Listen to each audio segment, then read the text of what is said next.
יברכך אדוני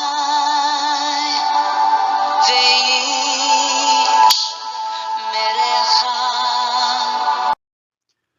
예바레크카 아도나이 베이시메레카.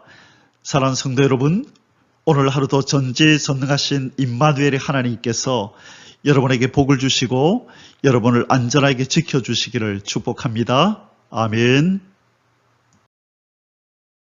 할렐루야. 오늘도 어김없이 우리의 코에 호흡을 주시고 생명을 주셔서 하나님의 영광을 위하여 살아갈 수 있게 해주신 우리 하나님을 송축합니다. 우리의 왕이요 우리의 주인이신 예수 그리스도, 복의 근원이신 우리 주님을 송축합니다. 오늘도 우리 속에서 열심으로 예수 그리스도의 형상을 만들어 가시는 성령 하나님의 놀라운 은총을 찬양합니다. 오늘 1189 성경 장별 강의 오늘 116번째 시간입니다. 오늘은 레위기 26장 말씀을 함께 공부하도록 하겠습니다. 오늘 제목의 말씀은 하나님의 복과 저주입니다. 오늘 레위기 26장에서는요, 하나님의 말씀에 순종하는 자, 이 말씀에 순종을 하느냐 아니면 불순종하느냐에 따라서 순종을 하는 자에게는 하나님의 복이 임하고 불순종하는 자에게는 하나님의 저주가 임한다는 말씀을 쭉 이렇게 대조적으로 또 이렇게 구체적으로 아주 상세하게 말씀을 하고 있습니다. 실질적으로 내일 공부하게 될 27장이 이제 이 레위기의 마지막 장이고 결론장이어야 하는데, 그런데 실질적으로는 오늘 공부하게 될 26장이 오늘 레위기서의 총 결론이 됩니다. 하나님께서 이 절기를 지키라, 또 제사를 잘 드려라, 그 말씀에 순종하라 하신 이유가 무엇이죠? 그렇게 말씀에 순종하는 자가, 그렇죠, 바로 하나님의 백성이 되는 하나님의 특권을 누리게 되잖아요. 그러나 불순종하게 되면 하나님으로부터 저주를 받고 하나님의 백성에게서 떨어져 나가는 것이죠. 그래서 이전에 출애굽기에서 그 금송아지를 만들어서 하나님의 말씀을 정면으로 거부하고 불순종할 때 하나님께서 맺으셨던 언약을 파기하셨던 사건을 우리는 기억합니다. 그래서 하나님의 말씀에 순종하느냐 불순종하느냐는 하나님의 백성이 되느냐 그렇지 못하고 하나님으로부터 저주를 받게 되느냐, 하나님의 복을 받느냐 저주를 받느냐의 그 기로에 서 있는 인생이 반드시 지키고 또 그 말씀에 순종해야 하는 것이 바로 율법이라는 것이죠. 자, 결론적으로 우리 인간은 율법을 지킬 수 없지요. 그렇죠? 하나님께서 율법을 주신 이유는 지키라고 준 것이 아니라 못 지킨다라는 것을 깨달으라고 주신 거죠. 그죠? 깨닫게 하려고. 자, 그렇다면 이스라엘 백성들에게도 마찬가지 아닌가요? 하나님이 율법을 주셨으면 그들로 지키게 하려고 준 것이 아니라 못 지킨다는 것을 깨닫고 그 못 지킴으로 인하여 비롯된 그들에게 들어온 죄의 문제를 이 제사 제도를 통하여 해결해야 된다는 것을 알려주시기 위함이죠. 그래서 어떤 면에서 이 하나님과 이스라엘 백성들과의 이 역사는 하나님께서 우리에게 주시는 교과서다, 그렇게 우리가 표현할 수 있습니다. 자, 하나님과 이스라엘 백성들이 만들어 가시는 이 역사는 오늘날 말세를 사는 우리에게 보여주시는 교과서라는 것이죠. 어떻게 하면 하나님의 복을 받고 어떻게 하면 하나님의 진노 아래서 저주를 받게 되는지, 그렇죠? 그 매개체가 뭐냐면 바로 말씀이잖아요. 하나님의 법. 그렇다면 말씀을 지키면 복을 받고 말씀을 어기면 하나님의 저주 아래 있게 된다는 것을 하나님 우리에게 보여주시는 그 첫 번째 사건이 바로 아담 사건이었죠. 하나님의 말씀을 어김으로 그 죄 가운데서 저주에 이르는 인생이 되었고, 바로 나중에 오실 예수 그리스도께서 우리를 대신하여 이 말씀을 다 지켜주심으로 바로 예수 그리스도 안으로 들어가는 자에게는 그 예수님이 이루신 그 업적으로 말미암아, 공로로 말미암아 우리는 하나님의 복을 받게 된다. 왜? 예수님이 말씀을 다 지켜주셨기 때문에. 그리고 말씀 지키지 못함으로 인하여 우리 인간에게 들어온 죄 문제는 십자가에서 해결하시고, 그렇죠? 또 33년 동안 죄 없는 삶을 사셨다. 말씀을 다 지키는 삶으로 우리가 복을 누리게 된다. 이 얘기를 해주시고자 오늘 하나님께서 이 모세오경을 통하여 하나님의 법을 이스라엘 백성이 어떻게 대우하느냐에 따라서 복을 받느냐 저주를 받느냐를 우리에게 아주 실질적으로 확실하게 지금 가르쳐주고 계신 것입니다. 자, 오늘 이제 복과 저주가 선포되는데요. 복과 저주는 두 가지로 선포가 됩니다. 동일한 어떤 그런 그 순서로 동일한 어떤 이런 형식에 따라서 이제 복과 저주가 선포되는데요. 첫 번째가 뭐냐면 하나님의 말씀을 잘 지키면 땅이 복을 받을 것이고 잘 지키지 않으면 땅이 저주를 받아서 소산을 내지 아니하리라. 그 다음에 두 번째가 뭐냐면 이 원수들로부터 하나님 말씀을 잘 지키면 원수들로부터 보호해 줄 것이고 만약에 하나님 말씀을 어기면 원수들이 이스라엘 백성들을 이렇게 침공해서 그들에게 어려움을 줄 것이다. 바로 그 두 가지를 말씀한다는 거예요. 그래서 복은 땅으로부터 오는 복과 또 이 원수를 지켜주시는 복이 임하고 저주는 땅이 소산을 내지 아니하고 원수가 찾아와서 괴롭히게 되고 포로로 끌고 가게 될 것이라는 이 두 가지를 하나님은 말씀하신다는 거예요. 자, 그러면 이제 우리 본문 속으로 들어가서 하나씩 살펴보면서 정말로 하나님의 복이 땅과 이 원수와 관계돼서 오는지 또 저주도 땅과 원수와 관련해서 이렇게 저주가 찾아오는지 살펴보고 이 말씀을 통해서 하나님이 우리에게 주시는 말세를 사는 우리에게 주시는 교훈은 무엇인지를 하나하나 살펴보도록 하겠습니다. 레위기 26장, 오늘 26장의 주제 성구는 3절 4절입니다. 자, 3절 4절에요. 읽어보겠습니다. 너희가 내 규례와 내 계명을 준행하면, 자, 준행하면 순종하면 어떤 일이 일어나고 내가 너희에게 철 따라 비를 주리니 땅은 그 산물을 내고 밭의 나무는 열매를 맺으리라. 자, 하나님께서 철 따라 비를 내리신대요. 이른 비와 늦은 비를 하나님께서 내려주시겠다. 그렇게 말씀하셔서 땅은 그 산물을 내고 밭의 나무는 그 열매를 맺으리라. 자, 이것은 이제 땅에 대한 복을 말씀하시는 거죠. 첫 번째. 그렇죠? 이제 나중에는 이 원수와의 관계에 대해서도 말씀하신다는 거예요. 그래서 이 큰 두 가지 주제를 가지고 오늘 레위기 16장을 공부하면 더 이해가 수월하게 됩니다. 자, 오늘 레위기 16장의 소주제는 좀 많네요. 이 네 가지나 됩니다. 그래서 1절에서 46절까지의 말씀 속에서 우리는 네 가지 소주제를 다루게 될 텐데요. 첫 번째, 이스라엘 백성들을 향한 하나님의 명령이 세 가지가 이제 주어집니다. 너희들은 이렇게 하고 이렇게 하고 이렇게 하라. 자, 여기에서는 이제 하지 말라라는 이제 말씀으로 뭐뭐뭐 하지 말라. 하나님께서 싫어하시는 세 가지가 이렇게 나오는데 그것이 무엇인지 살펴볼 것이고요.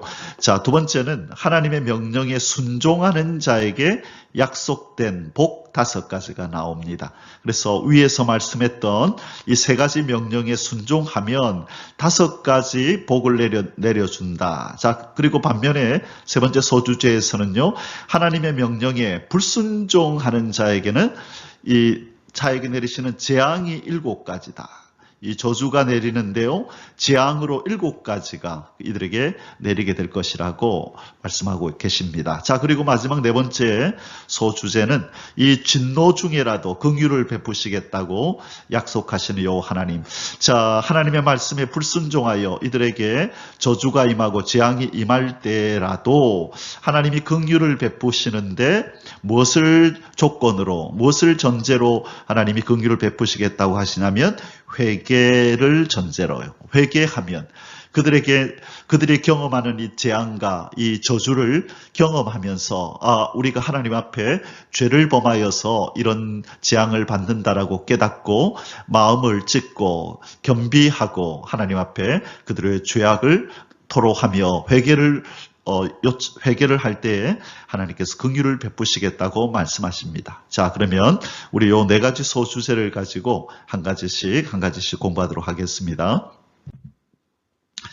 자, 레위기 전체 구조 우리 참 많이 공부했었죠. 그래서 오늘은 좀 할 게 많으니까 좀 생략을 하고 지금 우리 마지막 부분 여기 와 있습니다. 그죠? 이제 오늘 26장, 27장 이제 거룩하게 살라 절기도 다 배웠고요. 이제 거룩하게 살아야 되는데 하나님께서 오늘 뭐뭐뭐 하지 말라라고 이제 세 가지를 명령하십니다. 자, 이 말씀에 순종하면 어떤 복을 받고 불순종하면 어떤 저주를 받는지를 오늘 말씀하시고 계십니다. 자, 첫 번째 오늘 소주제를 공부합니다. 이스라엘 백성을 향한 하나님의 명령 세 가지. 자, 오늘 본문에서 몇 가지를 하나님께서 명령하신다고 세 가지 제가 그림으로 이렇게 지금 이렇게 올려놨죠. 첫 번째, 자, 그림에 보니까 우상이 나온다. 그죠? 그러니까 뭐 하지 마라? 우상 숭배 하지 말라. 그 다음에 안식일이 나왔네요. 자, 안식일을 어떻게 하라? 지키라. 안식일을 지키라. 자, 그 다음에 이 성소를 공경하라. 자, 성소를 공경하라. 자, 이렇게 세 가지가 나옵니다. 자, 하지 말라는 것도 있고 또 안식일을 지키라, 성소를 공경하라, 하라는 것도 이렇게 나오네요. 자, 이렇게 세 가지를 하나님이 명령하시는데 우리 본문 속에서 읽어보도록 하겠습니다. 1번, 우상을 만들지 말고 섬기지 말라. 자, 1절입니다. 너희는 자기를 위하여 우상을 만들지 말지니 조각한 것이나 주상을 세우지 말며 너희 땅에 조각한 석상을 세우고 그에게 경배하지 말라. 나는 너희 하나님 여호와임이니라. 자, 사랑하는 성도 여러분, 이 조각한다는 것을 우리 잘 알지요, 그죠? 이 나무나 이 돌에다가 이것을 깎아가지고 조각을 해서 신상을 만드는 것이잖아요. 그렇죠? 그래서 조각한 것으로 우상을 만들지 말라고 하셨고 또 여기서 주상을 세운다 그랬죠. 여기서 주상이라고 하는 것은 이 자연석을 말합니다. 자연석. 자, 자연적인 돌인데 보기에 웅장하고 또 어떤 생김새가 뭔가 귀하여서 꼭 이런 신처럼 섬겨야 될 것 같은 그런 돌을 찾아내어서 그것을 신이라 여기면서 그렇게 경배하는 것, 그것을 하지 말라는 것입니다. 그래서 여기에 또 조각한 석상이라는 말이 또 나오죠. 그래서 여기 조각한 것, 조각하지 말고 또 자연석도 섬기지 말라. 이 계명은 그렇죠. 하나님을 배반하는 것이죠. 하나님의 하나님됨을 거부하는 거죠. 그들이 경배하고 섬긴다고 하는 것은 바로 저 돌이나 나무가 우리의 인생의 생사화복을 주관한다고 하는 것을 직접적으로 표현하는 거잖아요. 그것은 정면으로 하나님을 거부하는 것이고 하나님의 통치를 인정하지 않는 것이죠. 이것은 하나님 앞에 큰 고통을 드리는 이 하나님 백성으로서는 해서는 안 되는 일입니다. 그래서 하나님이 이 명령을 세 가지를 하는데 첫째, 우상을 만들지 말고 섬기지 말라고 자기 백성에게 말씀하십니다. 그러면 우리는 당연히 이런 우상 숭배 안 하는데요. 그렇게 말하겠지만 우리가 아는 것처럼 우리 성도들에게 있어서 우상 숭배가 있을 수 있죠. 그것을 뭐라 그런다고요? 무엇이 우상 숭배라 그랬죠? 탐심이 곧 우상 숭배다. 그렇게 성경은 말씀합니다. 어디에서 이 말씀을 하셨나요? 그렇죠. 골로새서 3장 5절에서 하나님께서 탐심은 우상 숭배다 그렇게 말씀하셨죠. 그러므로 땅에 있는 지체를 죽이라. 곧 음란과 부정과 사욕과 악한 정욕과 탐심이니 탐심은 우상 숭배니라. 자, 우리가 범할 수 있는 우상 숭배는 탐심이라는 것. 그래서 이 세상이나 세상에 있는 것들을 사랑하는 것, 그것이 곧 우상 숭배가 되는 것입니다. 그러므로 우리 하나님의 백성된 우리는 이 땅에서 주 예수 그리스도 말고는 그 어떤 것도 그분보다 더 사랑하는 것이 있어서는 안 되겠습니다. 자, 두 번째는 안식일을 지키라. 하나님께서 2장 2절 앞부분에서 말씀합니다. 너희는 내 안식일을 지키며, 자, 안식일을 우리 하나님께서는 내 안식일이라 이렇게 표현하셨네요. 자, 우리가 안식일에 대해서 계속해서 말씀을 많이 나눴습니다. 안식일을 왜 지키라고 하는 거죠? 하나님의 백성들에게 있어서 안식일의 의미는 무슨 의미라고 그랬나요? 성도들은 안식일을 지키면서 이 세 가지 의미를 알고 지켜야 된다 그랬어요. 첫 번째가 무엇입니까?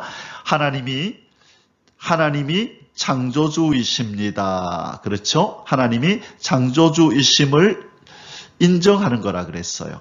7일째 하나님이 안식하라 하신 7일째 안식할 때에 하나님이 첫째 날부터 6일째까지 천지를 창조하시고 오늘 쉬신 날이고 안식하신 날이고 우리 보고 안식하라 하셨으니 백성된 내가 하나님의 그 창조주 되심을 인정하며 쉬라고 하시고 복주심하 약속하신 이 날을 제가 순종하여 지킵니다. 그래서 안식일을 지킨다는 것은 하나님이 창조주심을 인정하고 고백하는 것이고, 두 번째는 그렇게 이것을 지키는 나 또한 하나님의 소유입니다. 하나님이 거룩히 구별한 하나님의 소유입니다. 하나님이 창조주이시고 나는 하나님의 소유입니다라는 것을 직접적으로 고백하는 것이라는 거예요.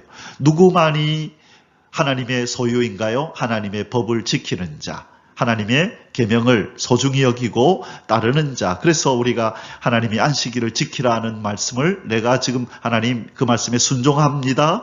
나도 하나님의 소유입니다라고 하나님 앞에 고백하는 것이죠. 자, 그리고 하나님이 세 번째 안식일을 통하여 무엇을 우리가 깨닫기를 원하죠? 하나님이 나에게 무엇을 주시는 분이다? 쉼을 주시는 분이다. 안식을, 육신의 안식이죠. 그렇죠? 너무 일주일 동안 쉬지 않고 일을 하면 몸에 이상이 오잖아요. 우리를 창조하시는 하나님이 이것을 너무나 잘 아시기 때문에 6일 동안 일하고 하루를 쉬라고 하셨는데, 바로 이 안식일을 쉬면서 하나님은 나에게 안식을 주시는 분, 평안을 주시는 분, 나에게 기쁨을 주시는 분, 하나님이 나의 모든 것을 채워주시고 공급해 주시는 분임을 우리는 이 안식을 누리면서 또한 하나님 앞에 고백하는 거죠. 이 돈의 욕심을 가지고 물질의 욕심이 있다면 일주일 내내 일을 해야 되겠죠. 그러나 하나님이 안식일을 지키라고 그럴 때 뭐라 그러셨죠? 6일 동안 일해도 7일 온전히 다 일한 것보다도 더 많은 소출을 주겠다라고 약속하신 것이죠.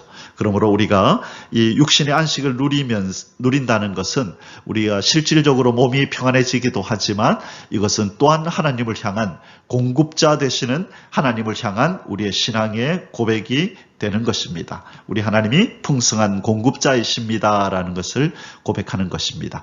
그래서 하나님은 이 안식일을 지키라라고 자기 백성에게 지금 명령하시는 것입니다. 자, 세 번째는 하나님께서 뭘 명령하시냐면 성소를 경외하라라고 말씀합니다. 2절 뒷부분이죠. 내 성소를 경외하라. 나는 여호와이니라. 자, 이 경외한다고 하는 것은 무슨 의미인 줄 혹시 기억이 나시는지요? 여호와를 경외함으로 즐거움을 삼으라 그랬을 때 이 경외라는 것은 이 사랑과 플러스 두려움을 합친 단어라 그랬어요. 하나님을 경외한다는 것은 하나님을 사랑하지만 이 두려움은 공포가 아닙니다. 이 두려움이라고 하는 것은 공포를 의미하는 것이 아니고 그분의 위엄 앞에, 그분의 어미하심 앞에, 그분의 거룩함 앞에, 그분의 전능하신 바로 하나님 앞에서 우리가 이 겸허하고 겸손한 마음으로 공경해 드리는 거죠. 높여 드리는 그 마음의 자세, 그것을 우리는 두려움이라고 표현하는 것입니다. 그래서 그분을 사랑하고 그분을 존대해 드리는 바로 이것을 우리는 경외라 그러는데, 그런데 여기서는 성소를 경외하라 그랬죠. 자, 이 성소는 누가 계신 곳이죠? 하나님이 계신 곳이고, 성소는 뭐 하는 곳입니까? 바로 이스라엘의 죄가 용서되는 곳이다. 그죠? 그리고 이곳은 바로 하나님께서 임마누엘로 그들과 함께 하시면서 그들을 지키시는 곳이고, 자, 그렇죠? 그래서 바로 이 이스라엘 백성들에게 있어 성소는 삶의 중심이어야 하죠. 하나님이 계시는 곳. 그래서 결국 이 성소는 나중에 무엇으로 성취가 되나요? 우리의 심령의 성전으로 성취가 되는 것이죠. 그래서 이 고린도전서 3장 16절, 또 고린도전서 6장 19절에서 20절, 그리고 고린도후서 6장 16절에 보면요. 고린도후서 6장 16절에 보면 우리가 하나님의 성전이다라고 이렇게 3번씩이나 고린도서에 보면 우리를 성전이라고 말씀합니다. 자, 그래서 성소가 그렇죠? 하나님의 성전. 이 성소 외에 하나님이 계신 것처럼 성전인 우리 안에 하나님이 거하신다는 것이죠. 그래서 이 성소를 경외하는 마음은 우리 안에 거하시는 우리 심령의 좌정에 계시는 우리 하나님을 우리가 소중히 여기고, 이 하나님이 계시는 이곳에서 우리에게 베푸시는 죄 용서의 은혜, 우리와 함께 하시면서 지켜주시고 보호하시는 이 은혜를 늘 기억하고 소중히 여기라는 그 말씀으로 우리가 이해하면 되겠습니다. 자, 이제는 두 번째 소주제를 공부합니다. 하나님의 명령에 순종하는 자에게 약속된 복 5가지. 자, 저는 레위기 26장을 이렇게 읽으면서 그 신명기 28장이 떠올랐습니다. 신명기 28장은요, 이 레위기 16장처럼 하나님 말씀에 순종할 때 복을 주시고 하나님 말씀에 불순종하면 하나님의 저주가 임한다는 내용을 아주 장황하게 설명하는 장입니다. 그래서 레위기 26장을 공부하면서 참고로 이 신명기 28장을 한번 같이 읽어보시면 오늘 레위기 26장을 이해하는데 더 많은 도움이 될 것입니다. 자, 5가지 이제 하나님께서 복을 내려주시겠다 약속했죠. 무엇 하는 사람에게? 하나님의 명령에 순종하는 자에게 5가지 복을 주신다 그랬는데, 첫 번째가 뭐냐 하면 농사가 잘 되게 하시는 복. 아까 서론에서 하나님이 두 가지 어떤 큰 방향에서 복을 주시겠다 그랬죠. 첫 번째가 땅과 관련된 거, 두 번째가 원수와 관련된 거. 그래서 첫 번째 이제 땅에 대한 땅에 관하여서 하나님이 복을 주시는 장면이 나오는 것입니다. 농사가 잘 되게 하시겠다. 3절에서 5절입니다. 너희가 내 규례와 계명을 준행하면 내가 너희에게 철따라 비를 주리니 땅은 그 산물을 내고 밭의 나무는 열매를 맺으리라. 농사에서 뭐니 해도 제일 중요한 것이 무엇인가요? 비지요. 그렇죠? 이 햇빛도 중요하지만 햇볕만 내리쬐고 비가 없다 그러면 그 농사는 망치는 거죠. 그래서 이 햇볕은 있다는 것 전제하에 하나님께서 이 철을 따라서, 중요한 것은 철을 따라서네요. 그렇죠. 철에 맞지 않으면 비를 많이 내리면 오히려 안 되죠. 그렇죠. 비가 내리지 말아야 되는데 너무 많이 내려서 홍수가 나버리거나 그렇게 하면 또 안 되죠. 그래서 철 따라 비를 내려서 그 산물을 내고 열매를 얻게 하겠다고 하나님이 약속하십니다. 너희의 타작은 포도 딸 때까지 미치며 너희의 포도 따는 것은 파종할 때까지 미치리니 너희가 음식을 배불리 먹고 너희의 땅에 안전하게 거주하리라. 자, 여기에서 너희의 타작은 포도 딸 때까지 미치며 너희의 포도 따는 것은 파종할 때까지 미친다. 이것은 워낙 이 수확할 것이 많아서 다음에 또 이렇게 다음 농사를 할 때까지 그것이 계속 이어진다는 거예요. 그래서 이 풍년을 지금 이렇게 의미하고 있는 것입니다. 자, 여기에 보면 우리가 이 구절을 읽을 때에 우리가 기억나는 구절은 요엘서 2장 23절일 겁니다. 요엘서 2장 23절에 보면 하나님께서 뭐라고 말씀하시냐면 늦은 비와 이른 비와 늦은 비, 그렇죠. 이른 비와 늦은 비를 철을 따라 내리시겠다. 그렇게 말씀하십니다. 한번 제가 찾아서 한번 읽어볼게요. 너희의 자녀들아, 너희는 너희 하나님 여호와로 말미암아 기뻐하며 즐거워할지어다. 그가 너희를 위하여 비를 내리시되 이른 비를 너희에게 적당하게 주시리니 이른 비와 늦은 비가 예전과 같을 것이라. 자, 하나님을 기뻐하는 자, 하나님으로 말미암아 즐거워하는 자에게 주시는 복이 뭐다고요? 이른 비와 늦은 비를 적당하게 주신다. 적당하게 주신다. 다시 말해 철을 따라 주신다. 어디에 그 말씀이 있다고요? 요엘서 2장 23절에 보면 하나님께서 복 주시는 자에게 내리시는 그 은혜가 뭐냐? 철을 따라 비를 내려 농사를 잘 되게 하시겠다는 것입니다. 자, 두 번째로 하나님 주시는 복이 뭐냐면 원수들을 쫓아내시고 평화를 주시는 복. 자, 두 번째 이제 원수 얘기가 나왔다, 그죠? 첫 번째는 땅 이야기, 두 번째는 원수 이야기. 그래서 이 두 가지가 어떻게 어떤 상황이 되느냐에 따라서 이 복이 될 수도 있고 저주가 될 수도 있는 거죠. 자, 이 원수들을 쫓아내 주시겠대요. 자, 그 내용 우리 6절에서 8절입니다. 내가 그 땅에 평화를 줄 것인즉 너희가 누울 때에 너희를 두렵게 할 자가 없을 것이며 내가 사나운 짐승을 그 땅에서 제할 것이요. 자, 원수도 없고, 그렇죠?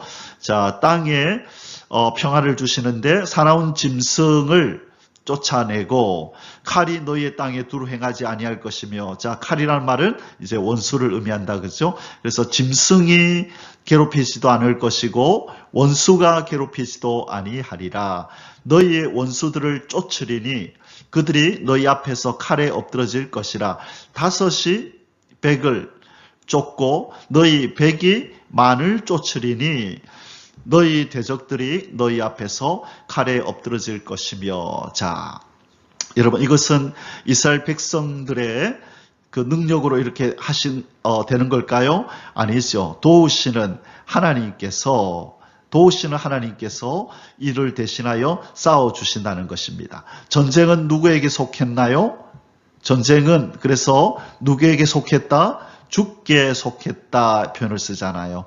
전쟁은 주께 속했다라고 믿음의 사람은 이렇게 고백하는 것이고 성경에도 이 말씀을 하고 계신 것입니다. 전쟁의 승패는 무기가 좋고 나쁜지 또 군사들의 많고 적은지에 달려있는 것이 아니라 전쟁은 하나님께 속해 있다는 것입니다. 믿으십니까? 아멘. 자, 전쟁이 여호와께 속했다는 이 아주 유명한 이 선언, 믿음의 고백은 이 믿음의 사람 다윗이 그렇게 말씀한 거죠. 이 사무엘상 17장 47절에서 이 전쟁터에 나가는 다윗이 이렇게 고백합니다.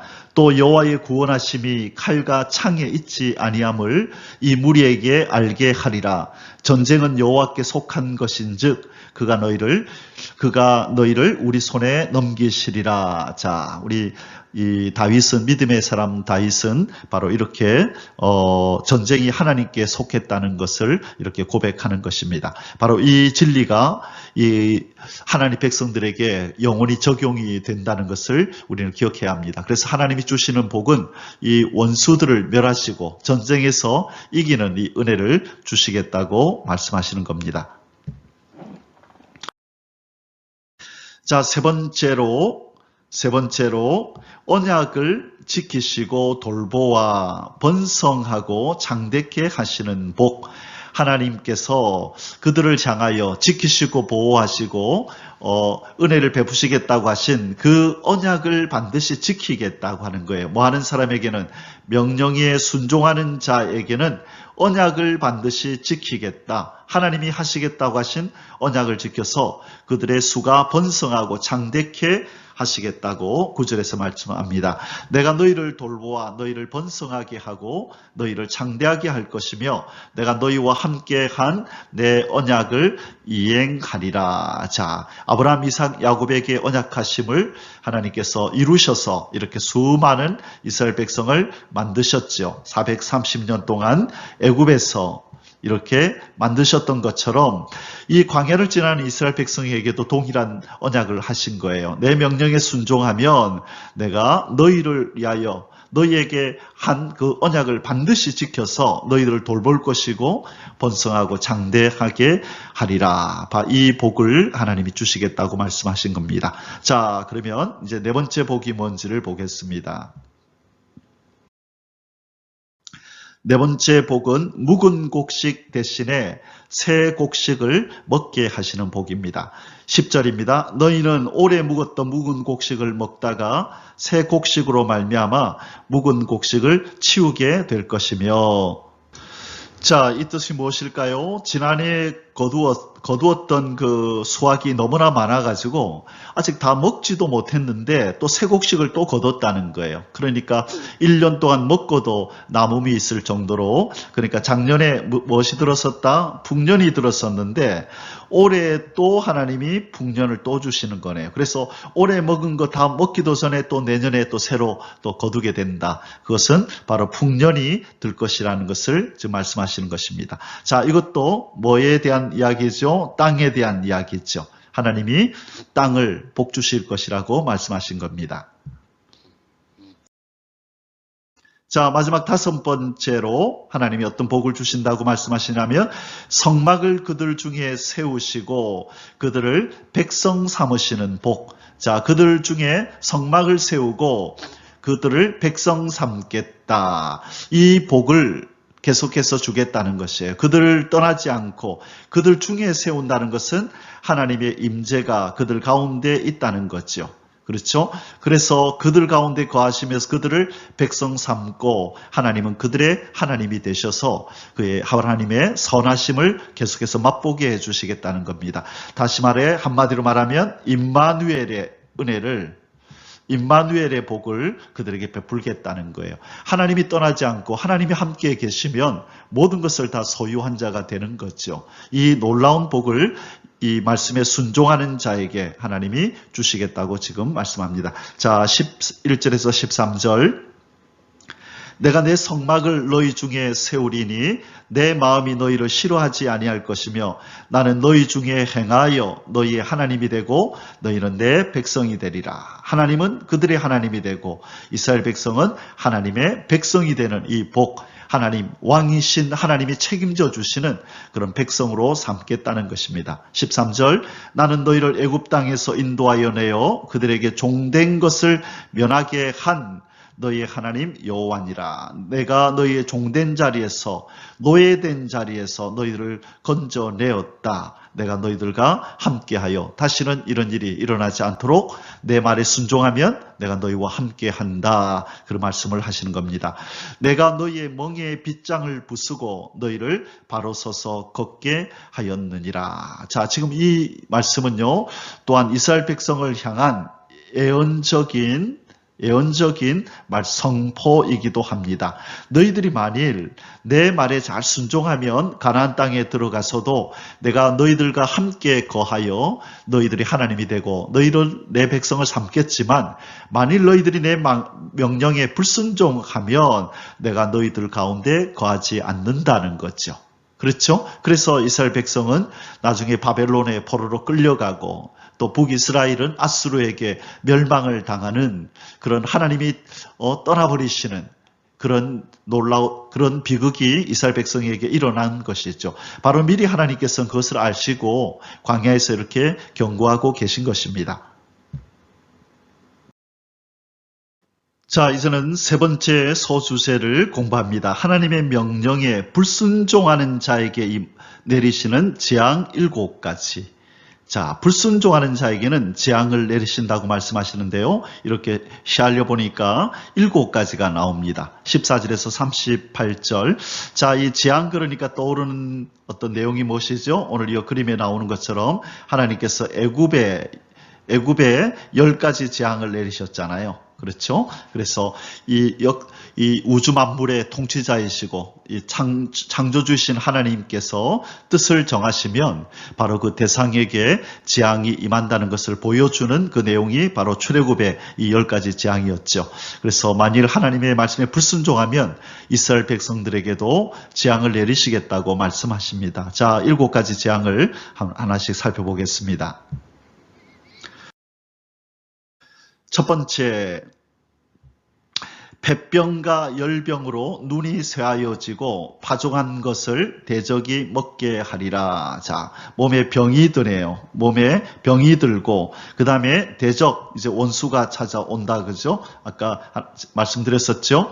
자, 이제 병이 들고 원수가 찾아와서 추수한 것들을 다 뺏어가 버리는 그런 재앙이 임할 것을 지금 하나님이 예언하십니다. 읽어보겠습니다. 14절에서 16절.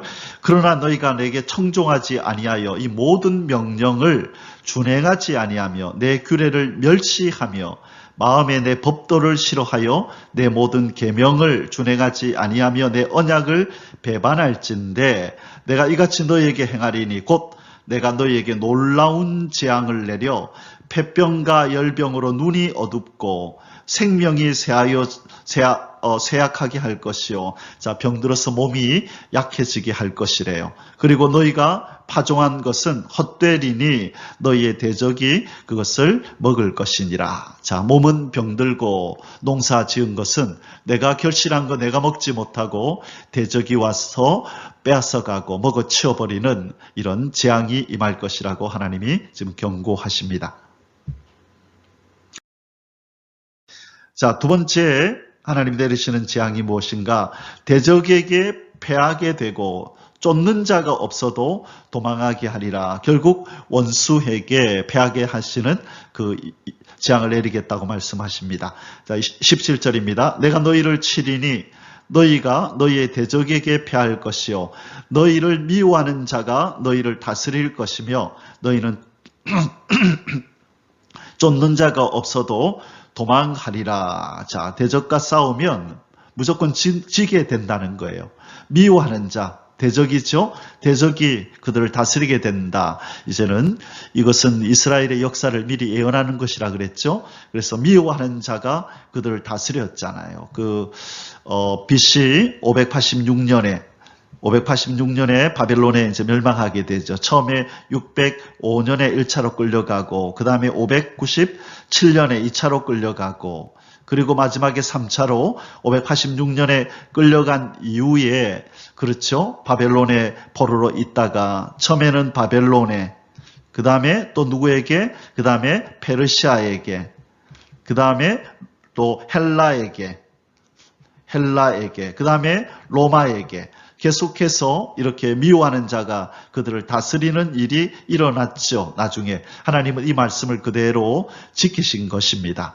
그리고 너희는 쫓는 자가 없어도 도망하리라. 이것처럼 참 비극적인 일이 이들에게 일어나고 이들은 참 쇠약해지는 이런 어떤 하나님으로부터 저주가 임할 것을 말씀하셨는데 그 모든 것은 어디에 달렸다고요? 하나님의 명령에 순종하느냐 불순종하느냐에 따라서 이들의 운명이 바뀐다는 것을 말씀하고 있는 것입니다. 자, 이제 세 번째 재앙을 보겠습니다. 자, 세 번째 재앙이 있기 전에 하나님이 갑자기 이런 말씀을 더 하십니다.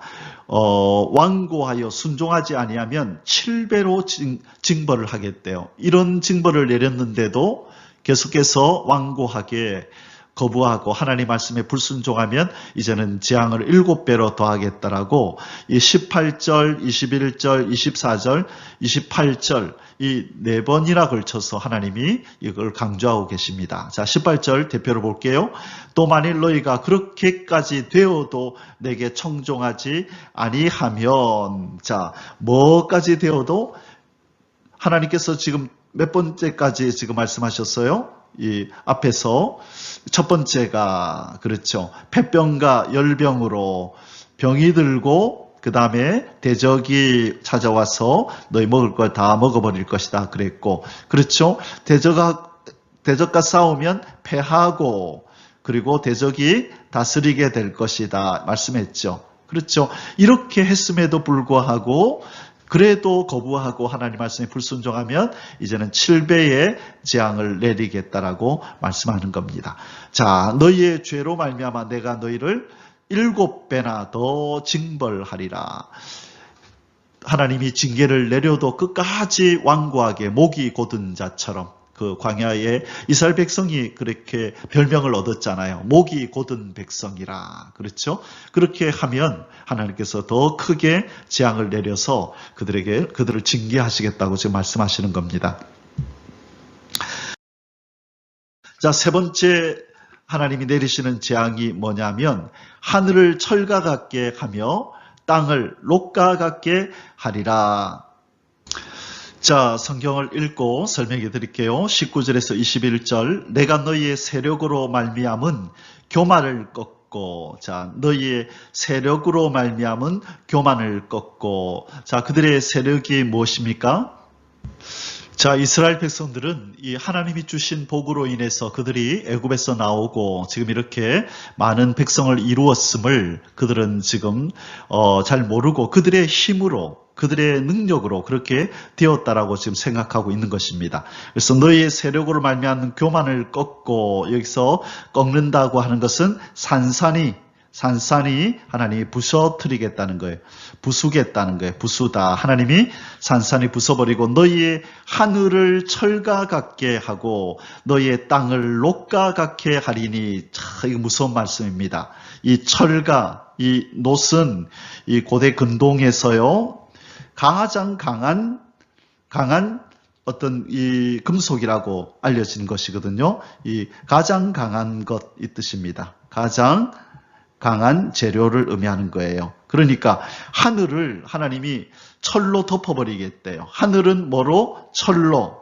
그 다음에 땅은요, 놋으로, 구리로.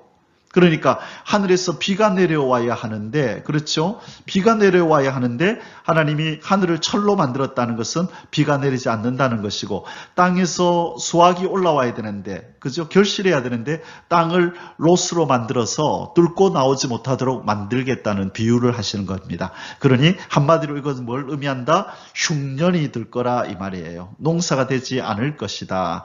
그것을 이렇게 하나님이 비유적으로 말씀하신 겁니다. 너희의 수고가 헛될지라 땅은 그 산물을 내지 아니하고 땅의 나무는 그 열매를 맺지 아니하리라. 너희가 나를 거슬러 내게 청종하지 아니할진대 내가 너희의 죄대로 너희의 7배나 더 재앙을 내릴 것이다. 자, 이제 점점 강도를 더해 가신다는 뜻이에요. 애굽의 백성에게 하나님께서 10가지 재앙을 더하실 때 그 강도를 더해 가셨던 것처럼 이스라엘 백성들이 교만하게 그 목을 숙이지 않으면 하나님께서 산산이 부숴버리고 그들이 의지하는 이 하늘의 비와 땅의 소산들 이것들을 다 무위로 돌아가도록 헛되도록 하나님이 이렇게 하시겠다는 겁니다. 그래서 우리가 이 말씀을 볼 때 떠오르죠. 하나님이 함께하지 않으면 파수꾼의 경성함이 헛되고 집을 세우는 자의 수고가 헛되다라는 그 말씀 떠오르십니까? 자, 어디에서 하나님이 그 말씀을 하셨나요? 시편 127편 1절에 보면 하나님께서 그렇게 말씀하셨죠. 여호와께서 집을 세우지 아니하시면 세우는 자의 수고가 헛되며 여호와께서 성을 지키지 아니하시면 파수꾼의 깨어있음이 헛되도다. 그렇죠. 이 말씀을 꼭 기억하시기 바랍니다. 우리가 집을 세우든지 또 성을 파수할 때에 이 파수꾼들이 아무리 경계를 잘 서도 하나님께서 도와주지 아니하시면 잠깐 조는 사이에 적이 올 수 있고 하나님이 집을 세우는 일에 도와주지 아니하시면 잘 지었다고 생각했는데 갑자기 태풍이 불든지 지진이 일어나서 무너져 버리는 것이죠. 그래서 하나님이 도와주지 아니하시면 집을 세우는 자의 수고도 성을 지키는 자의 그 모든 수고도 깨어있음도 허사가 된다. 바로 하나님이 그 말씀을 이미 레위기서에서 이렇게 말씀하고 계신 겁니다. 자, 이번에는 네 번째 재앙입니다. 들짐승을 보내어 자녀와 가축을 멸하고 수요를 줄이고 길들을 황폐하게 하리라. 자, 들짐승들을 하나님이 많이 보내어가지고요. 자녀와 가축을 멸한대요. 그러니까 이 어린 자녀들과 그들이 기르는 가축들을 공격해서 그 수요를 줄이겠다. 바로 자녀들이 많이 죽게 되네요. 그리고 그 기르는 가축들의 수도 줄어들게 되고 그 짐승들이 그 땅들을 황폐하게 만든다. 이 짐승들이 많이 와서 그저 소대변 누고 하면서 그리고 또 그 뭘 또 파먹겠다고 막 희비면은 그 땅도 또 농경지도 이렇게 또 이렇게 황폐하게 되는 일이 일어나게 되겠죠. 하나님께서 이제 그분이 만드신 동물까지도 짐승까지도 동원을 해서 그 말씀을 어긴 백성들을 이렇게 징계하시겠다고 말씀하는 겁니다. 22절에서 24절 내가 들짐승을 너희 중에 보내리니 그것들이 너희의 자녀를 움키고 너희 가축을 멸하며 너희의 수요를 줄이리니 너희의 길들이 황폐하리라. 이런 일을 당하여도 너희가 내게로 돌아오지 아니하고 내게 대항할진대 나도 너희에게 대항하여 너희 죄로 말미암아 너희를 7배나 더 치리라. 자, 우리가 적을 삼지 말아야 될 대상이 있습니다. 그 사람이 아니라 바로 하나님을 대항하면 안 된다는 거예요. 우리가 하나님을 대항하면 하나님도 우리를 향하여 대항하겠다라고 말씀하는 겁니다. 무엇이 하나님을 대항하는 것인가요? 불순종이. 바로 불순종이 하나님을 대항하는 것이라는 거예요. 그래서 우리가 하나님 말씀을 어기고 이렇게 지키지 않는 것, 내가 죄를 범했구나, 하나님 말씀을 어겼구나, 이 정도로 생각하는데 그것이 아니라 그것이 곧 하나님을 적으로 삼는다는 거예요. 하나님께서 그 죄를 범하는 우리에게 그 자기 백성에게 반드시 징계해서 그를 대항하듯이 그를 대우하시겠다고 말씀하시는 겁니다. 자, 그래서 우리는 신학적으로 이것을 징계라고 표현을 하는데 하나님의 이 징계는 자기 백성을 원래대로 순종의 자리로 돌려놓으시려고 하는 하나님의 강한 의지가 그 안에 내포되기 때문에 이것을 우리는 두려워해야 된다는 거예요. 그래서 빨리 죄에서 떠나고 하나님 앞에 회개함으로 우리의 곧은 목을 누그러뜨리고 고개를 숙여야 될 줄 믿습니다. 자, 다섯 번째로 하나님 내리시는 재앙이 무엇이냐면요. 칼로 언약을 어긴 원수를 갚을 것이며, 자, 칼로 언약을 어긴 원수를 갚을 것이며, 언약을 어긴 하나님의 율법의 말씀을 깨버린 것을 하나님은 원수라 그렇게 표현한다는 거예요.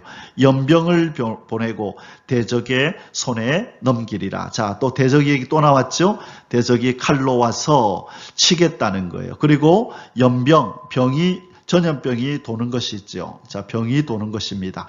그래서 그 육신을 치시겠다. 원수들이 와서 그렇게 빼앗고 그렇게 공격하게 만들겠다고 하나님 말씀합니다. 25절입니다. 내가 칼을 너희에게로 가져다가 언약을 어긴 원수를 갚을 것이며, 자, 하나님이 사람을 이 대적을 지금 동원하시는 겁니다. 그래서 우리의 주변의 환경이 바뀌고 나를 대적하는 자가 많이 일어난다고 하는 것은 우리의 삶을 한번 돌아보라는 것입니다.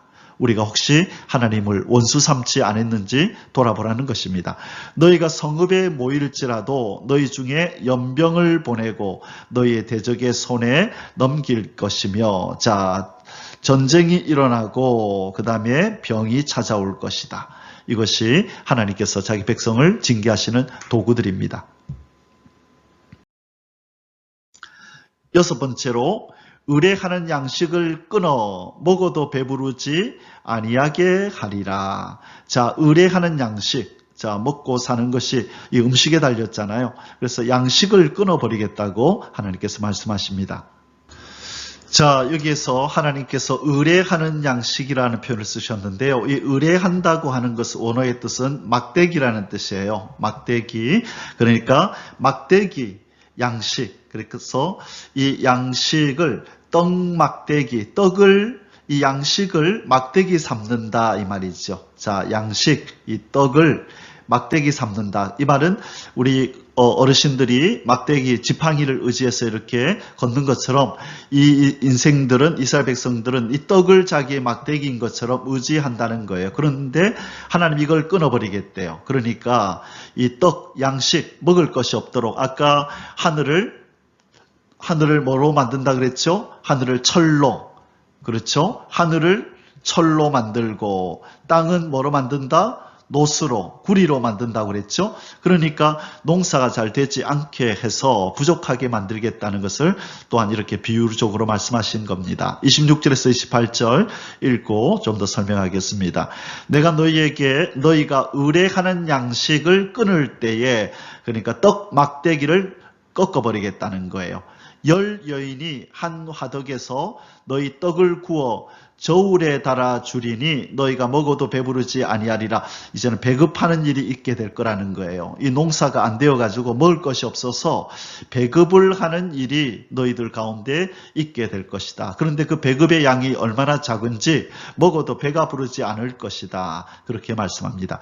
너희가 이같이 될지라도 내게 청종하지 아니하고 내게 대항할진대 내가 진노로 너희에게 대항하되 너희의 죄로 말미암아 7배나 더 징벌할지니. 자, 하나님을 대항하면 안 된다는 거예요. 하나님을 대항하면 모든 하나님이 다스리는 자연 만물이 또 인생들이 그를 대항하게 될 것이라는 겁니다. 그러나 하나님을 의지하는 자는 낮의 해와 밤의 달도 너를 해치 않게 하겠다라는 그 말씀이 응하여지는 것입니다. 자, 어디에서 하나님이 그 말씀을 하셨나요? 그 약속을 하셨나요? 시편 121편 5절에서 이하에 보면 하나님이 그렇게 말씀하십니다. 5절에서 6절에 여호와는 너를 지키시는 이시라. 여호와께서 너의 오른쪽에서 너의 그늘이 되시나니 낮의 해가 너를 상하게 하지 아니하며 밤의 달도 너를 해치지 아니하리로다. 자, 낮의 해와 밤의 달도 해치지 못하게 하겠다. 다시 무슨 말씀이죠? 이 자연 만물을 하나님이 통치하셔서 자기 백성에게 해를 입히지 않도록 유리하게 하도록 도움이 되도록 하시겠다. 그러나 반면에 하나님을 대항하면 이 모든 자연과 자연의 질서와 또 인생들을 동원해서 자기 백성을 징계하시겠다. 재앙을 내리시겠다고 말씀하시는 겁니다. 그래서 우리는 절대로 하나님을 우리의 원수로, 우리를 대항하는 자로 삼아서는 안 된다는 것입니다. 그 비결이 무엇이라고요? 하나님의 명령에, 하나님의 말씀에 우리는 순종하는 자가 되어야만 하나님이 우리 편이 되신다는 것입니다. 이런 복을 받으시기를 주님의 이름으로 축복합니다. 아멘. 자, 마지막 7번째 재앙입니다. 적에게 포위되어 자식을 먹게 되고 패망하여 적들의 땅으로 포로되어 가게 하리라. 참 너무나 비극적인 일이 일어나겠다는 거. 이 일이 이스라엘 역사에서 있었죠. 적에게 포위가 되어가지고 양식이 끊어져 버린 것입니다. 그래서 오늘은 내 아들, 내일은 네 딸, 그렇게 자식을 잡아먹는 일이 있게 되고 결국은 패망하여 적들의 땅으로 포로되어 끌려가는 일이 있게 될 것이다. 우리는 어떤 사건인지 기억나시죠? 자, 읽고 설명을 드리겠습니다. 자, 29절에 38절인데요. 너희가 아들의 살을 먹을 것이요 딸의 살을 먹을 것이며 내가 너희의 산당들을 헐며 너희의 분향단들을 부수고 너희의 시체들을 부서진 우상들 위에 던지고. 자, 무엇이 화근이 된 거예요? 산당, 분향단, 우상들, 이것이 하나님이 싫어하는 것이잖아요. 그래서 앞에서 세 가지를 하나님 명령하실 때 제일 먼저 나온 게 뭐였어요? 우상을 섬기지 말라. 그렇죠? 이렇게 했을 때에 하나님이 이런 재앙을 내리겠다고 말씀하시는 겁니다. 내 마음이 너희를 싫어할 것이며 내가 너희의 성읍을 황폐하게 하고 너희의 성소들을 황량하게 할 것이요 너희의 향기로운 냄새를 내가 흡양하지 아니하고 그 땅을 황무하게 하리니 거기 거주하는 너희의 원수들이 그것으로 말미암아 놀랄 것이며. 어떻게 이런 일이 일어났을까라고 이 원수들이 놀랄 것이라고 지금 말씀하고 계십니다.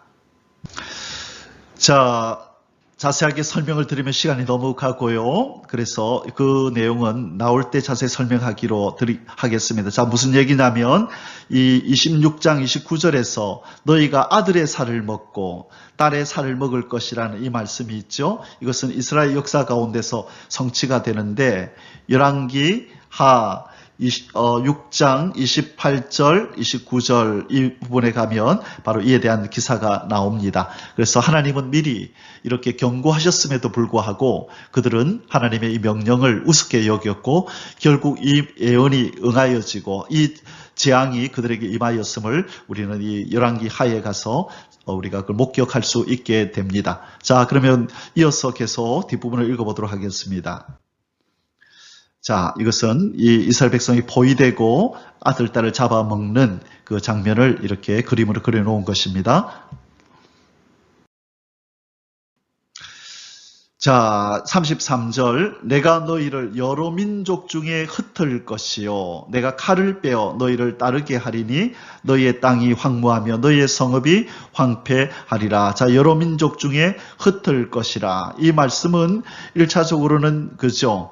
이게 그 BC 722년에 아수르에 의해서 북이스라엘이 멸망할 때 그때 한번 일어나게 되고 그 다음에 BC 586년에 이 바벨론에 의해서 멸망을 당할 때 그때도 이 흩어지고 끌려가는 일이 있게 되고 그 다음에 AD 70년에 이 로마에 의해서 이스라엘이 멸망을 당할 때 그때 드디어 디아스포라라는 말이 이제 나오죠. 디아스포라, 이 흩어진 자들이라는 뜻이에요. 흩어진 자들. 자, 하나님께서 이렇게 흩어버렸다는 거예요. 너희를 여러 민족 중에 흩을 것이요. 다시 말해 디아스포라들이 나올 것이다. 그래서 이스라엘 역사 가운데 아수르, 바벨론, 로마에 의해서 이렇게 정말로 멸망을 당하고 흩어지는 일들이 일어나게 된 것이죠. 자, 34절에 너희가 원수의 땅에 살 동안에, 자, 바벨론에서 페르시아에서 살았죠. 너희의 본토가 황무할 것이므로 땅이 안식을 누릴 것이라. 그때의 땅이 안식을 누리리니. 그렇죠. 이 바벨론에 70년 있는 동안에 이스라엘 땅은 안식을 누렸다. 그 말씀입니다. 너희가 그 땅에 거주하는 동안 너희가 안식할 때에 땅은 쉬지 못하였으나 그 땅이 황무할 동안에는 쉬게 되리라. 자, 우리는 여기에서 아주 심각한 이스라엘 백성의 불순종을 또 발견하게 됩니다. 하나님께서 뭐라 그랬죠? 내가 너희들을 이 땅에서 그 가나안 땅에서 쫓아내 버릴 거다. 왜요? 땅이 안식을 누리게 하겠다는 거예요. 그 말은 무슨 말이죠?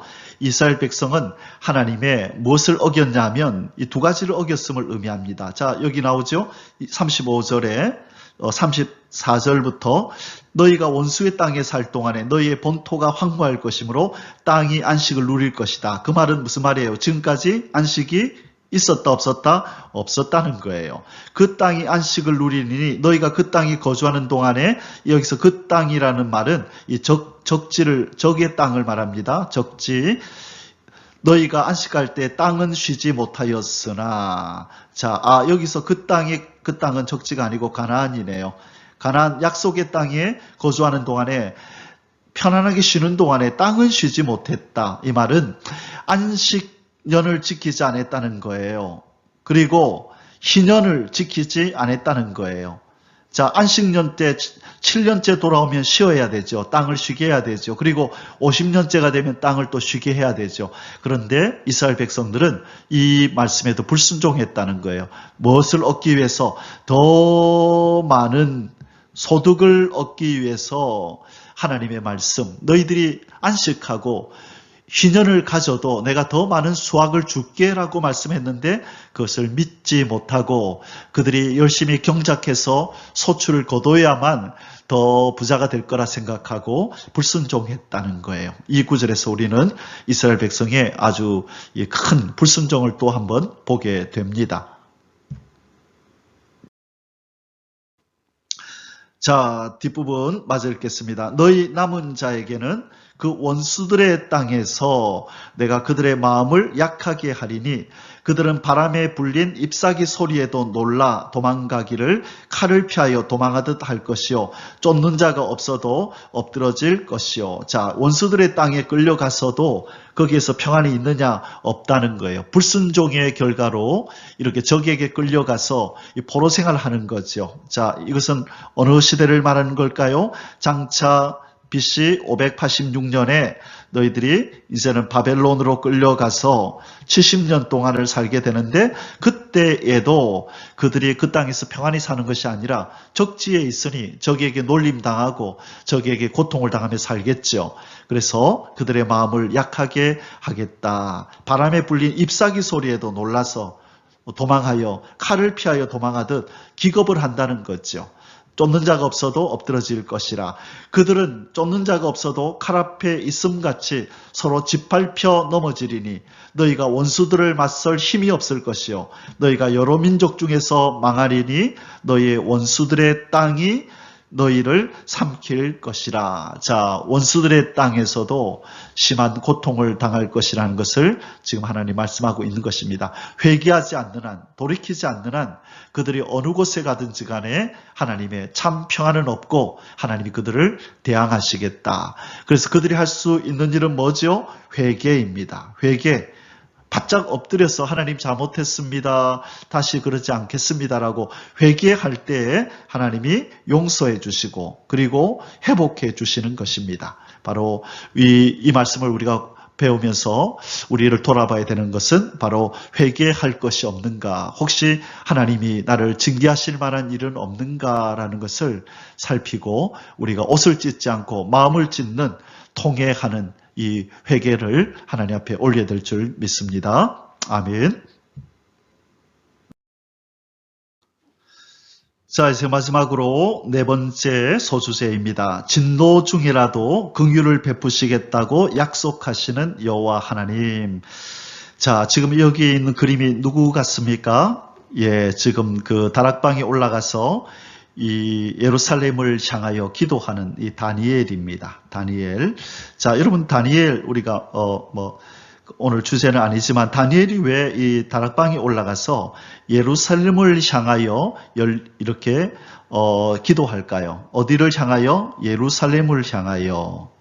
예루살렘을 향하여 지금 기도하고 있습니다. 왜 이 방향으로 기도를 하는지 혹시 아십니까? 예, 바로 이 솔로몬 때에 성전이 완공이 되잖아요. 솔로몬 성전이 완공이 되고 나서 이 봉헌식을 할 때에 솔로몬이 그렇게 기도합니다. 하나님, 이 성전을 하나님 앞에 드립니다. 혹시 우리의 백성이 잘못해서 하나님께서 흩어버려서 적지에 있을지라도 적에게 끌려갔을지라도 이 성전을 향하여, 이 예루살렘 이 성전을 향하여 기도하거든 하나님 기억하시고 용서하시고 다시 회복시켜 달라고, 이 성전을 향하여 기도하거든 용서해 달라고 그렇게 기도하거든요. 그리고 하나님이 그 기도를 응답하시고 그 성전에 구름으로 임재하셨던 그런 사건이 있습니다. 그 성전 봉헌식이 있죠.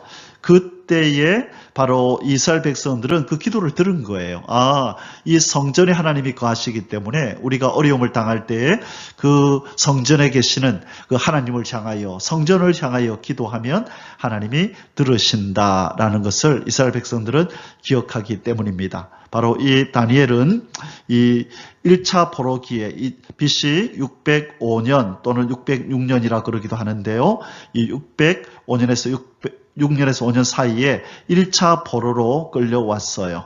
그래서 그때 이후로 이곳에 지내다가 그의 노년에 이 에레미야서를 통하여 이 바벨론의 포로가 70년으로 끝난다는 것을 알게 되고 이제 뜻을 정하여 회개하면서 하나님 앞에 간절히 기도하는 장면이 나오는데요. 그 내용이 다니엘서 9장 1절 이하에 나옵니다. 그래서 다니엘의 기도를 한번 보시고 싶으면 이 9장을 찾아보시면 됩니다. 여기에서 하나님이 오늘 이제 말씀하시는 너희들이 그곳에서 회개하면, 죄를 깨닫고 회개하면 용서하시겠다는 말씀을 이제 다니엘은 기억하는 거죠. 그래서 다니엘의 이 기도로 또 백성들의 이 간절한 회개의 기도로 말미암아 하나님께서 BC 538년에 이 고레스 칙령, 이 고레스로 말미암아 다시 이스라엘 백성을 고국으로 돌려보내는 이 놀라운 역사를 행하시게 됩니다. 자, 첫 번째, 원수들의 땅에서 회개하는 남은 자를 기억하여 돌아보리라 하나님이 약속하십니다. 무슨 약속을 했다고요? 이 원수들의 땅에서, 자, 바벨론으로 끌려가죠, 나중에. 근데 이때는 이미 아직까지 이스라엘 백성에 이런 일이 안 일어났잖아요. 아직까지 이때는 언제냐면 BC 지금 1400년대란 말이에요. 1446년에 지금 출애굽을 했거든요. 이 바벨론 포로 사건은 BC 586년에 일어날 일이거든요. 앞으로 거의 800년 이후에나 있을 일인데 하나님은 이미 여기서 예언을 하고 계신 것입니다.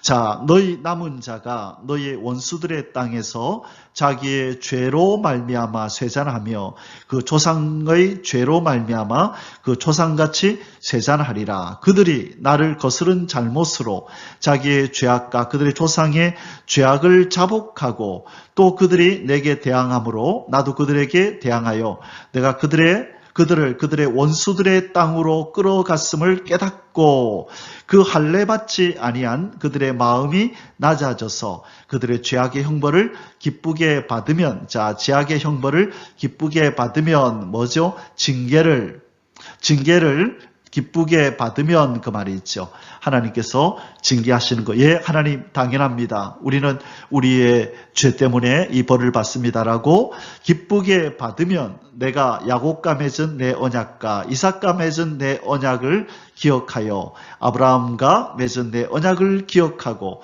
그 땅을 기억하리라. 자, 여러분 아까 제가 말씀드렸던 다니엘서 9장에 가면요.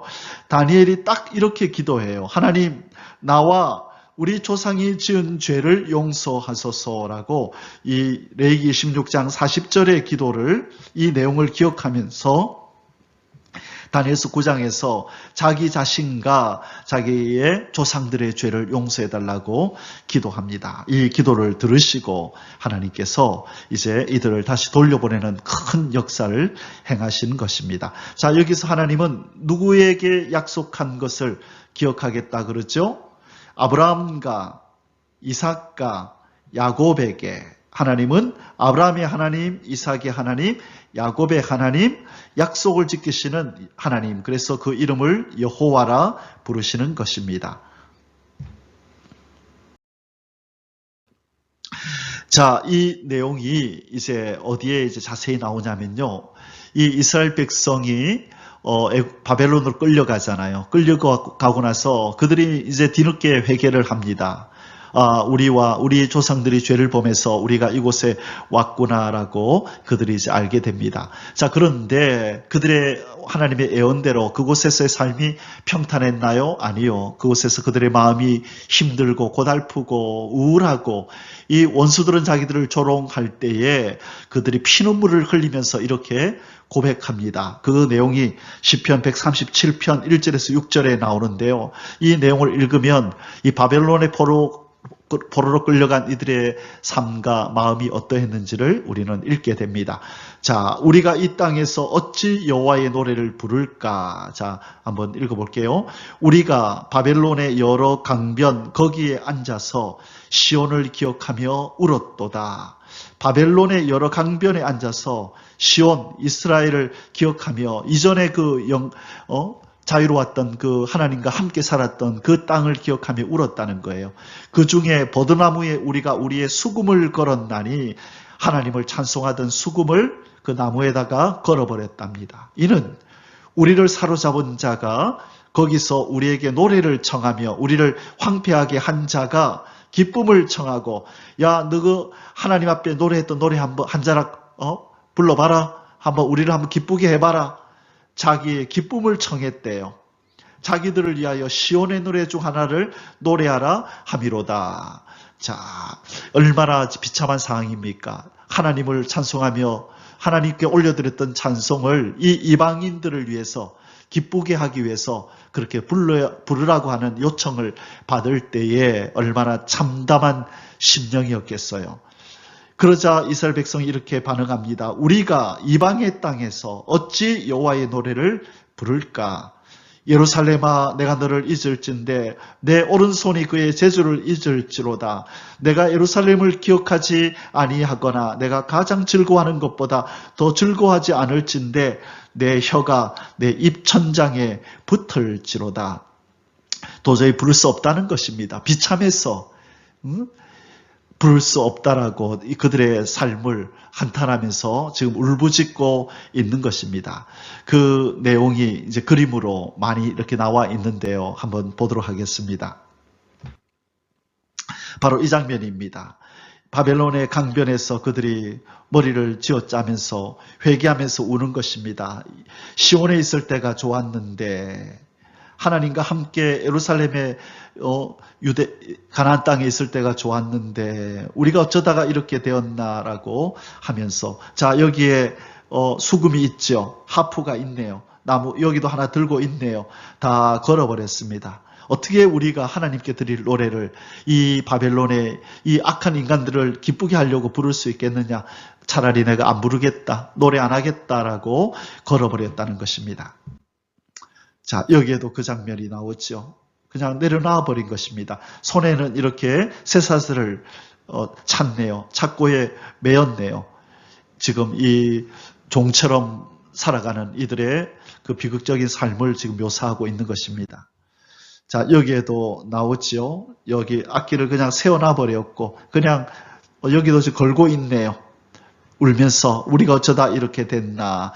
자, 여러분 이 내용을, 이 사람들의 이 슬픔과 우울함을, 이 아픔을 노래하고 있는 유명한 팝송이 있었습니다. 역시 여러분 혹시 아십니까? 이 보니 M이라고 하는 사람이 부른 노래인데요. Rivers of Babylon이라고 하는 Rivers of Babylon. 그래서 바벨론의 바벨론 강가에서라고, 여러분 지금 그 유튜브에서 바벨론 강가에서라고 딱 치면 바로 이 장면이 나옵니다. 이전에 어렸을 때 제가 중학교 때인가 이 노래가 그냥 길거리에서 막 흘러나와서 무슨 뜻인지도 모르고 참 흥겹다, 멜로디가 참 경쾌하네라고 그냥 여겼었는데, 이제 뒤늦게 이제 이 사실을 알고, 이 노래가 그런 노래가 아니었구나. 이것은 바벨론 강가에서 슬피 우는 이스라엘 백성들의 그 고통을 담고 있는 노래구나라는 걸 알고 나서 이 노래를 다시 한번 들어봤습니다. 여러분, 이 성경부 끝나고 나면 바벨론 강가에서라고 하는 이 보니엠 이 그룹이 부르는 노래를 한번 들어보십시오. 거기 보면 가사가 이렇게 이제 번역되어 나오는데, 바로 오늘 조금 전에 우리가 읽었던 이 시편, 몇 편이죠? 시편 127편이었나요? 예, 137편이었네요. 예, 137편에 바로 요 시편 이 가사를 가지고 지금 이 노래를 만든 것입니다. 한번 이걸 한번 불러보시면, 들어보시면 오늘 이 내용이 실감이 날 것입니다. 자, 두 번째, 법도와 규례를 어긴 자를 쫓아내고 그 땅에 안식을 주리라. 자, 하나님께서 이 가나안 땅, 이 바벨론으로 이스라엘 백성들을 보내버릴 일을 미리 이때 벌써 예언하고 계신 것입니다. 이런 일이 있을 것이다. 너희들이 내 말을 불순종하면 이렇게 된다라고 예언적인 경고를 하신 것이죠. 그리고 그 땅에는 안식을 주리라. 자, 안식을 준다는 말은 그 땅에 안식을 하지 못했다라는 것을 의미하고, 그들이 뭘 어겼다는 것을 이렇게 반증해 주는 거라 그랬죠. 안식년을 어기고, 안식년은 몇 년에 한 번씩 돌아와요? 7년에 한 번씩 돌아오잖아요. 그리고 또 뭘 어겼어요? 희년을 그들은 지키지 않았어요. 희년은 몇 년에 한 번씩 돌아온다고요? 50년에 한 번씩. 그래서 안식년이 7년, 77이 49, 7번이 지나고 나서 돌아오는 것이 바로 희년이잖아요. 그래서 그들은 7년에 한 번 쉬지 않았고, 그리고 50년째 되던 해도 쉬지 않았음을 우리는 알게 됩니다. 자, 43절에 그들이 내 법도를 싫어하며 내 규례를 멸시하였으므로 그 땅을 떠나서 사람이 없을 때에 그 땅은 황폐하여 안식을 누릴 것이요 그들은 자기의 죄악의 형벌을 기쁘게 받으리라. 자, 그 부분은 다시 말씀드립니다. BC 586년에 바벨론 유수, 자, 바벨론 유수라고 표현을 합니다. 바벨론 유수 또는 바벨론 포로. 그래서 이 사건을 지금 미리 하나님은 예언하듯이 이것을 지금 말씀하고 계신 겁니다. 자, 3번. 조상들과의 언약을 기억하여 이스라엘 백성들을 아주 멸하지는 아니하리라. 자, 여러분, 바벨론 70년 동안에 이들이 멸망당하였나요? 아니죠. 여기서 하나님으로부터 징계를 받고 재교육을 받고 70년 후에 다시 이스라엘 땅으로 돌아오게 됐죠. 바로 하나님이 그 말씀하시는 거예요. 비록 그들에게 이방의 땅에 끌려가는 그런 벌을 주겠지만, 징계는 하겠지만 그들을 전적으로 멸하지는 않겠다고, 아주 멸하지는 않겠다고 그렇게 말씀하시는 겁니다. 자, 44절에 46절, 그런즉 그들이 그들의 원수의 땅에 있을 때에, 자, 바벨론, 나중에 바벨론을 의미한다 그랬죠. 내가 그들을 내버리지 아니하며 미워하지 아니하며 아주 멸하지 아니하고 그들과 맺은 내 언약을 폐하지 아니하리니 나는 여호와 그들의 하나님이 됨이니라. 비록 그들이 죄를 범하였지만 하나님의 언약이 파기되지 않는다는 거예요. 하나님께서 이 죄의 문제를 해결하시고 다시 언약을 이어가시겠다고 말씀하시는 여호와이신 것입니다. 자, 그래서 이 언약이 아담에게, 첫 번째 아담에게 하나님께서 이 아담과 언약을 맺으셨죠. 그렇죠? 그 말씀을 잘 순종하면 하나님의 백성을 삼아서 땅에 충만하게 하겠다. 그것이 하나님의 아담에게 주신 언약적인 복이었어요. 그러나 내 언약을 어기면 너희들은 죽으리라, 정령 죽으리라 그랬죠. 그런데 이 아담은 불순종을 했었죠. 그래서 죽을 운명에 놓였고 어디로 포로로 끌려갔나요? 마귀에게 포로로 끌려간 거죠. 그런데 예수님, 우리의 아담이 오셔서 바로 마귀의 손아귀에서 우리를 건져내어서 다시금 하나님의 그 언약을 온전히 회복하여서 이 지구 땅에 하나님의 백성으로 가득 채우는 바로 그 나라 천년왕국을 완성하게 되는 것입니다. 하나님은 그 일을 이루실 때까지 열심으로 그 일을 행하시는데 이사야 9장 7절에서 여호와의 열심히 이를 이루시리라. 자, 이것도 마찬가지예요. 이스라엘 백성이 BC 586년에 바벨론에 끌려갔지만 하나님은 그 이스라엘 백성을 하나님 백성 삼으시고 그들을 통하여 이방 민족들을 구원하시겠다고 하신 그 계획을 하나님 포기하지 않으시죠. 그래서 이들이 돌아오고 바로 이 돌아온 이스라엘 백성을 통하여서 예수님이 탄생하시고 이 예수님을 통하여 이방을 전도하여 하나님 백성 삼으시겠다고 하신 아브라함, 이삭, 야곱에게 언약하신 말씀을 예수님을 통하여 이루시는 것을 우리는 보게 되는 것입니다. 이것 때문에 에스더 여러분 아시죠? 에스더 사건. 에스더가 바로 남은 자잖아요. 바벨론, 페르시아 때, 바벨론은 페르시아에게 망하고, 이 페르시아의 왕후가 된 여인이 바로 에스더였잖아요. 그래서 에스더가 살던 그 당시에 이 유대인들이 바로 오늘 하나님이 말씀하시는 이 백성들에게 해당되는 거예요. 그게 뭐죠? 그들의 원수들의 땅에 있을 때 내가 그들을 내버리지 아니하며, 이때 그들이 해당되는 게 바로 에스더와 그때 그 땅에 있던 유대인들이 되는 거죠. 궁극적으로 결론적으로 보면 그렇게 되는 겁니다. 자, 45절에 내가 그들의 하나님이 되기 위하여 민족들이 보는 앞에서 애굽 땅으로부터 그들을 인도하여 낸 그들의 조상과의 언약을 그들을 위하여 기억하리라. 나는 여호와니라. 이것은 여호와께서 시내산에서 자기와 이스라엘 자손 사이에 모세를 통하여 세우신 규례와 법도와 율법이니라. 자, 이제 우리가 뭘 볼 거냐면요. 45절에서 하나님이 그들의 조상과의 언약을 그들을 위하여 기억하리라. 뭐라고 하나님이 말씀하셨기에 그 언약을 기억하겠다고 말씀할까요? 그들을 영원히 멸하지 않고 긍휼을 베풀겠다고 말씀할까요? 바로 그 조상들과의 언약을 기억해서 그렇게 하겠다는 거예요.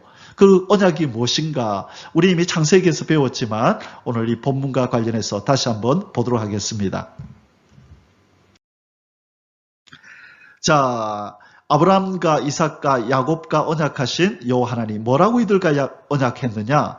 네 자손을 하늘의 별과 같이 많아지게 하고 그 후손으로 말미암아 이방이 복을 받게 하겠다는 거였어요. 자, 창세기 15장 5절에 하나님이 아브라함에게 하신 언약입니다. 그를 이끌고 밖으로 나가 이르시되 하늘을 우러러 무별을 셀 수 있나 보라. 또 그에게 이르되 네 자손이 이와 같으리라. 네 자손이 하늘의 별과 같이 많아지리라 약속을 했는데 멸해버리면 안 되잖아요.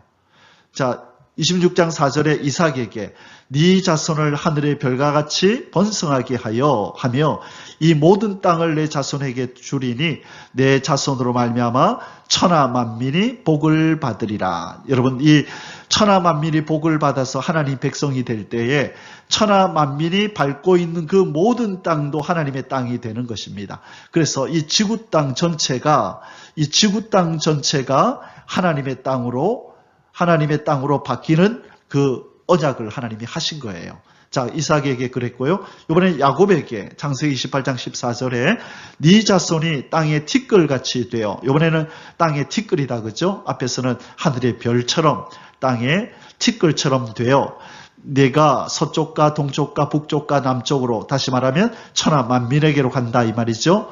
퍼져나갈지며 땅의 모든 족속이 너와 네 자손으로 말미암아 복을 받으리라. 이때 자손은 누구지요? 바로 예수 그리스도를 의미합니다. 어디에 그 말씀이 나와요? 갈라디아서 3장 16절에 여럿을 두고 자손이라 하지 않고 한 명을 두고 했는데 바로 예수 그리스도라라고 갈라디아서 3장 16절에서 말씀합니다. 자, 그래서 예수 그리스도를 통하여 천하 만민이 복을 받게 해야 되는데 이들이 잘못했다고 바벨론에서 멸망시켜버리면 안 되잖아요. 그래서 다시 돌아오게 하는 긍휼을 베풀겠다고 하나님이 이렇게 약속하신 것입니다.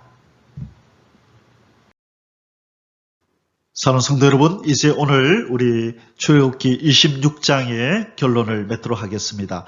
여호와 하나님의 백성이 되고 소유가 되는 복을 받으려면 어떻게 해야 될까요? 오늘 하나님께서 무슨 얘기를 계속 하셨죠?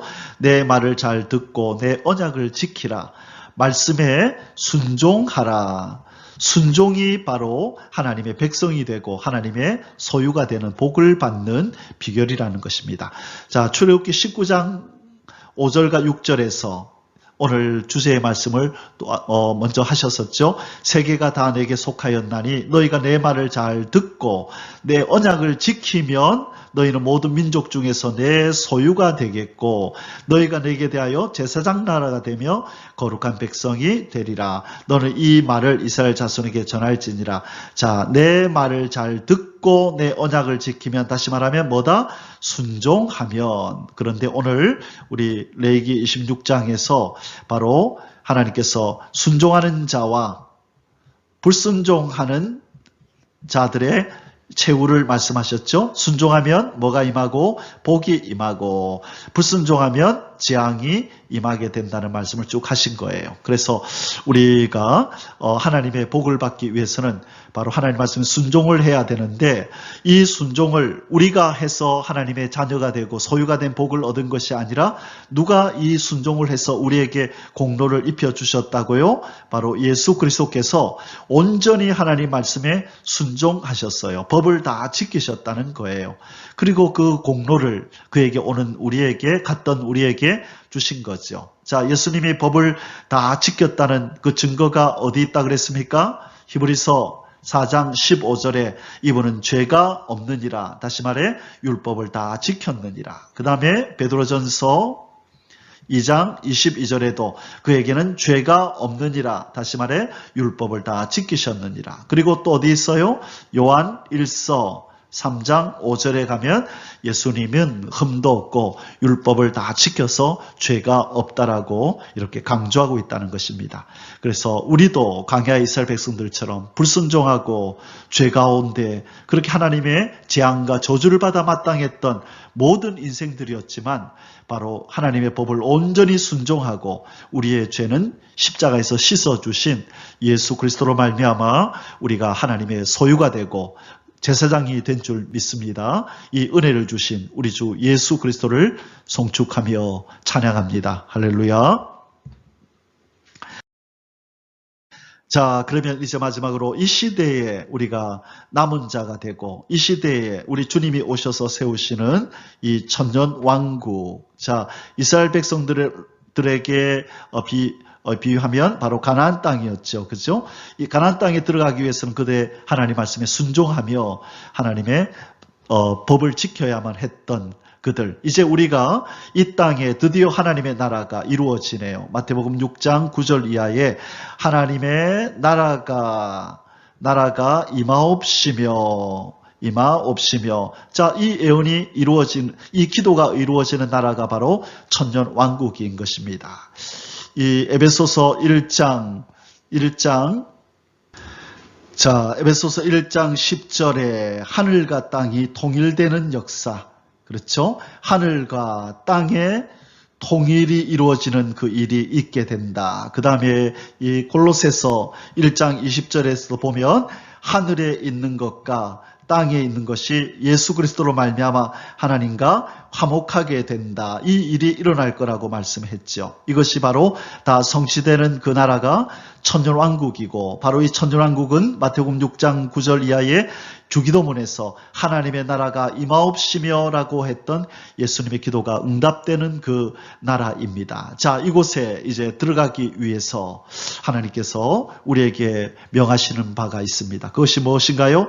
이 예언의 말씀을 읽는 자와 듣는 자와 그 가운데 기록한 것을 지키는 자는 복이 있나니 때가 가까움이라. 자, 하나님을 믿고 예수 그리스도를 믿고 구원 얻은 우리 하나님의 백성된 우리에게 이제 장차 이 땅 이루어지는 천년왕국에 들어가기 위해서 예언의 말씀, 이 선지서가 요한계시록처럼 이루어지는 거예요. 여러분, 요한계시록은 그냥 즉흥적으로 자체적으로 어떤 사건이 일어나는 것이 아니라 알파 대신 하나님이 선지서에서 미리 말씀하신 이 예언이 오메가적으로 요한계시록에서 성취되는 것이에요. 그래서 이 시대의 말씀, 이 선지서와 요한계시록의 말씀에 우리는 귀를 기울이고 하나님이 어떤 일을 이제 성취하실지를 깨달아 알아야 되는 것입니다. 요한계시록 10장 7절에 보면 선지자들에게 전하신 복음과 같이 이루시겠다 말씀하셨기에 이제는 이제 이루어 가시는 이 선지서와 요한계시록 이 예언의 말씀에 귀를 기울이고 그곳에서 지키라고 하는 것 지키고 버리라고 하는 것을 버릴 때에 우리는 주님이 세우시는 천년왕국에 들어가는 그 남은 자의 복, 이긴 자의 복, 거룩한 씨앗, 그루터기가 되는 복을 받게 될 줄 믿습니다. 오늘 하루도 하나님이 우리에게 주신 말씀을 지키고 이 예언의 말씀을 지키며 주님 그 나라에 들어갈 백성으로서의 면모를 그렇게 갖추고 다시 오실 주님을 기다리는 신부의 모습으로 그렇게 살아가는 복된 하루가 되시기를 주님의 이름으로 축복합니다. 아멘. 할렐루야. יברכך